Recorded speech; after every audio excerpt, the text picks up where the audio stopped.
Have you ever had this experience? Something really hard. You made it through, and you thought you would finally feel relief. But you didn't. Instead, you started falling apart. Afterward,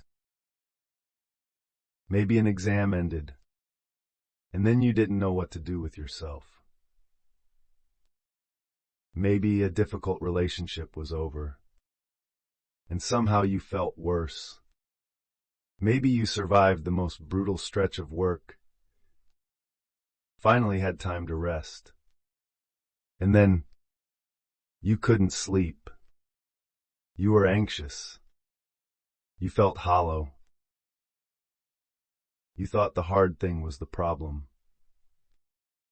But what actually broke you was what came after.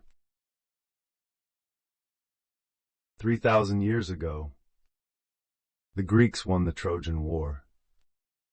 And then, their lives truly started falling apart. Today, I don't want to talk about the victory.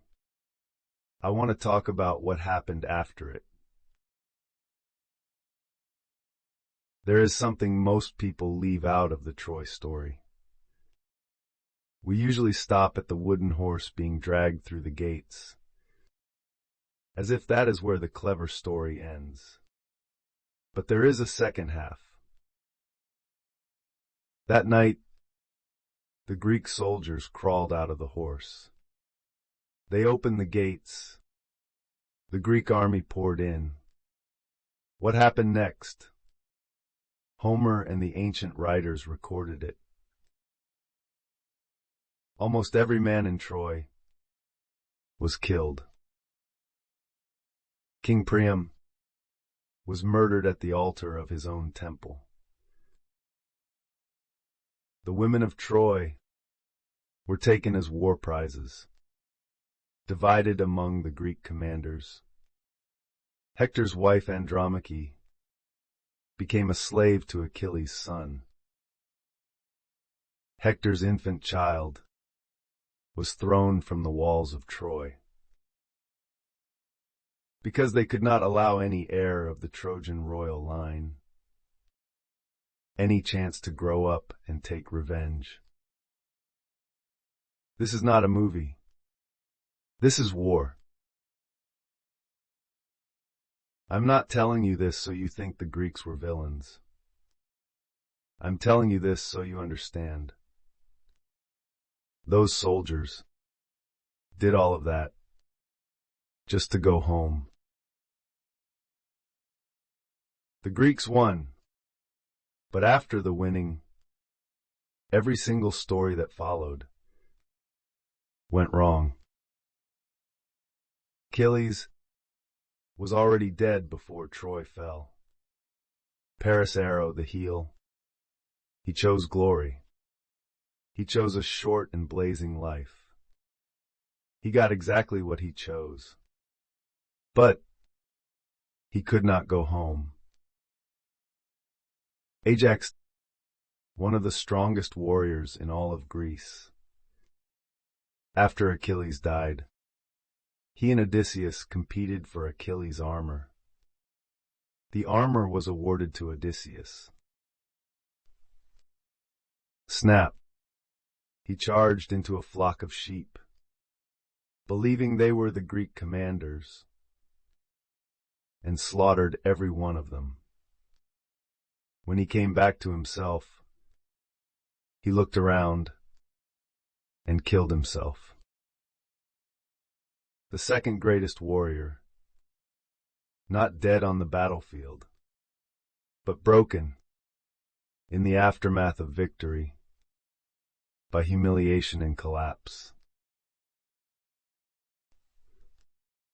Supreme commander of the Greek forces, king of Mycenae, went home and was murdered in his bathtub by his own wife and her lover. He survived 10 years of war and couldn't survive his own house. These are not stories of bad luck. When Homer wrote these, he was saying something. Some people don't die on the battlefield. They survive. And then, on the way back, they die, one layer at a time. Psychology has a name for this. It is called delayed collapse. When a person is under extreme pressure, the body and brain activate what you could call a survival mode. Adrenaline rises, focus sharpens, the ability to feel pain, temporarily, goes quiet. This is the mechanism that allows you to keep going through the hardest moments. But when the pressure ends, survival mode switches off.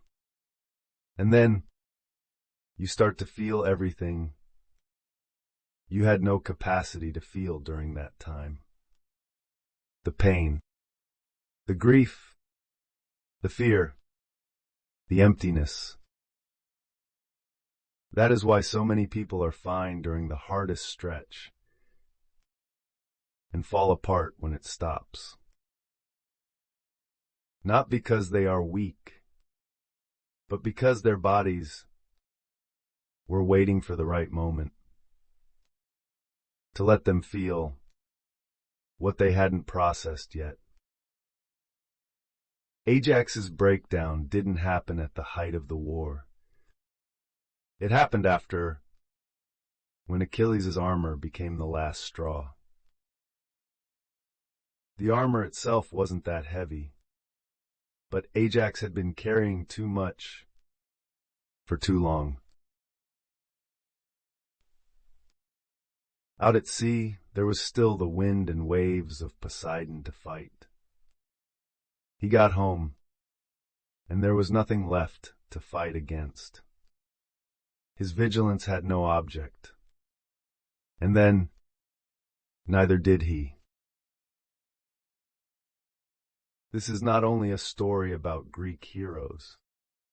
Have you ever known someone who retired at 65 and within a year their health collapsed? Have you known someone whose children left home and suddenly they didn't know who they were? Have you known someone who achieved a huge goal and then fell into a kind of emptiness they couldn't explain?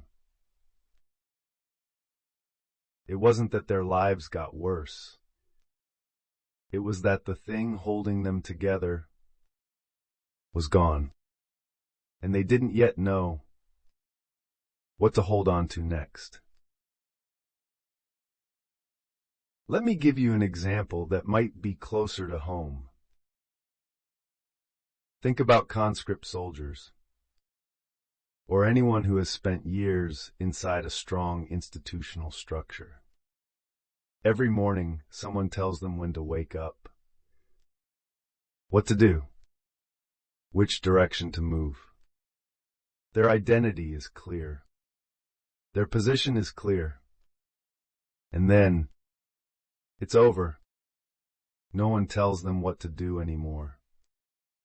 They wake up in the morning and have to decide everything themselves. Some people find a new track quickly, but some people, in that freedom, lose themselves. Not because freedom is bad, but because they haven't practiced for a very long time, knowing what they want, without a structure to tell them. The emptiness after a successful startup is the same thing. You pushed for years. You reached the goal. And then, the reason to push that hard disappeared. And you don't know anymore what you are living for.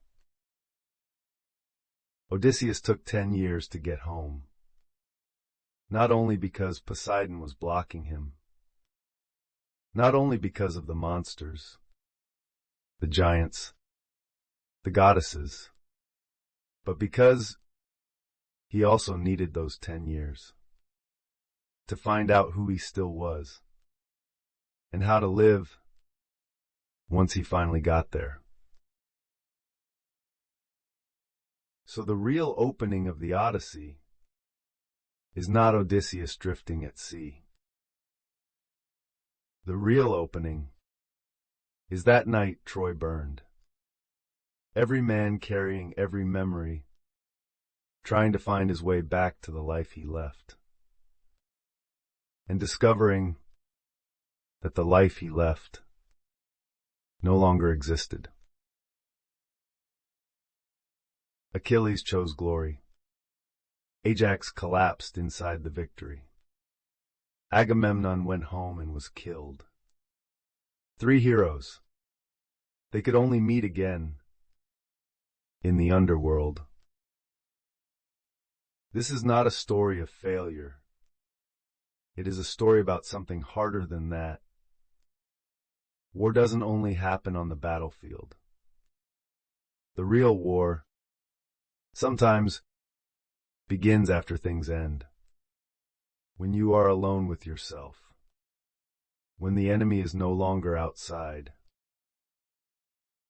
Odysseus chose to go home.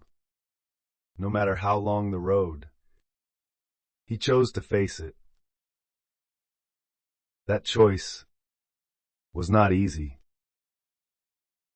but it was the only direction. So I want to ask you something. Right now, is there something you have been holding together?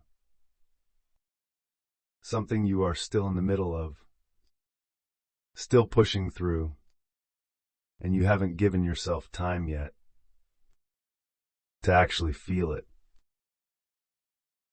I am not asking you to fall apart right now. I'm just saying, the things you haven't felt yet, they are somewhere waiting for you. Not to punish you, not because you are weak, but because that is how we are built.